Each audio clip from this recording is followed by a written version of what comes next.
Aurangzeb. Aurangzeb. Aurangzeb. Aurangzeb. Aurangzeb. 21st century Indian media is obsessed 17th century Muslim emperor. The reason? Indian nationalists want to bulldoze the tomb of the emperor, Muhyiddin Muhammad, known with the title Aurangzeb, located in Kuldabad in India's Maharashtra state. Bharat के हिंदू की demand है उस औरंगजेब की खबर पर bulldozer जल्द से जल्द चढ़ाए.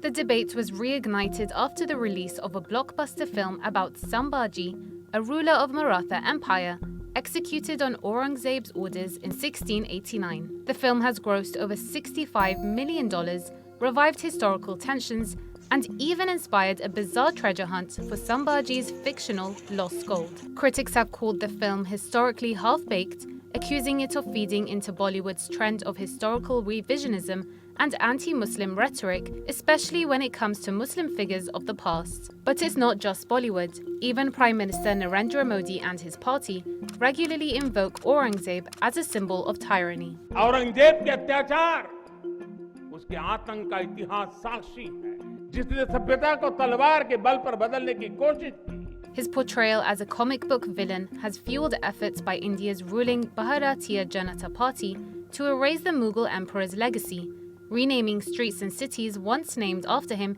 including the place where he died.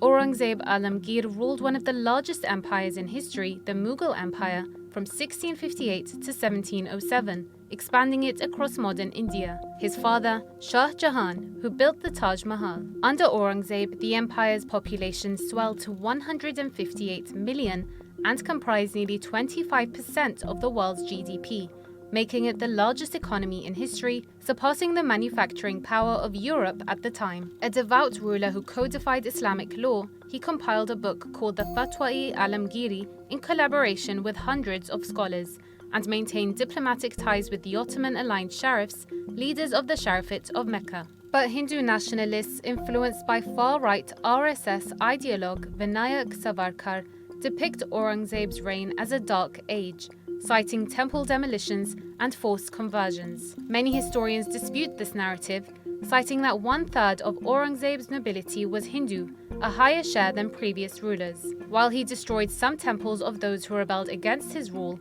he protected others. The king then ordered his officials, quote, "You must see that nobody unlawfully disturbs the Brahmins or other Hindus of that region, so that they might remain in their traditional place and pray for the continuance of the empire." Throughout his reign, Aurangzeb issued dozens of similar orders that directed officials to shield temples from unwanted interference, granted land to Hindu communities, and provided stipends to Brahmins.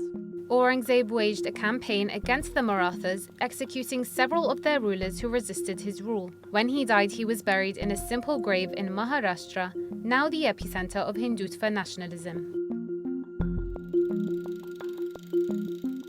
This is a scene from Netflix's dystopian thriller Layla, depicting the destruction of the Taj Mahal in a Hindu nationalist future. To some, it looks like fiction. To some others, it's not far from reality. This is because Hindu nationalist groups have long targeted Mughal-era monuments in India. Some claim the Taj Mahal was built over a Hindu temple, an argument eerily similar to the one that led to the 1992 demolition of Babri Masjid, a 16th century mosque built by Babur, the Mughal Empire's founder. The site is now a massive Hindu temple complex approved by India's Supreme Court in 2019. Since then, Hindu nationalist groups have flooded the courts with similar claims against other mosques and shrines, fueling communal clashes. Indian politicians, especially those affiliated with the BJP, also use Aurangzeb and his alleged atrocities as a dog whistle to signal their acceptance of hating present-day Indian Muslims. Rage-baiting media, films, and politicians have stoked fear among Muslims, leaving them uneasy about their place in Modi's India. Sir आज भारत के 17 करोड़ मुसलमान अपने आप को अजनबी और एलिनेट महसूस कर रहे हैं. मैं बहुत बड़ी नाइंसाफी होती है. कोई तारीखी नाइंसाफी को इंसाफ नहीं किया जा रहा है. Aurangzeb's tomb so far remains protected, but in India's culture wars, the long-gone Mughals continue to be abused as tools to marginalize 200 million living Muslims in India under Modi.